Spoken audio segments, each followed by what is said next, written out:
ప్రతి సంవత్సరం ఉగాదికి ఒక్కో పేరు ఉంటుంది. పోయిన సంవత్సరం క్రోధి, ఈ సంవత్సరం విశ్వావసు. ఈ పేర్లన్నీ అసలు ఎలా వచ్చాయి? ఒకనాడు నారద మహర్షి విష్ణువుతో ఇలా అంటాడు, నీ మాయాజాలం నా దగ్గర పనిచేయదు అని. అప్పుడు విష్ణువు నారద మహర్షిని నదిలో స్నానం చేసి రమ్మంటాడు. అప్పుడు నారద మహర్షి నీటిలో మునిగి లేవగానే కన్యగా మారిపోతాడు.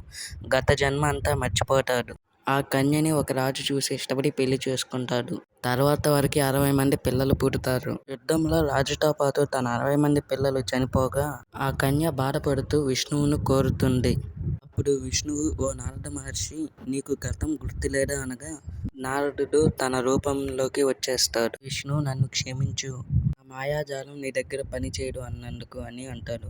కానీ ఒక తల్లిగా మారిన నేను ఆ 60 మంది చచ్చిపోయింది గ్రహించలేక ఉన్నాను అని చెప్పగా అప్పుడు విష్ణువు ఉగాది సంవత్సరానికి పేర్లు ఒక్కో సంవత్సరం ఒక్కో పిల్లవాడి పేరుగా వస్తుంది అని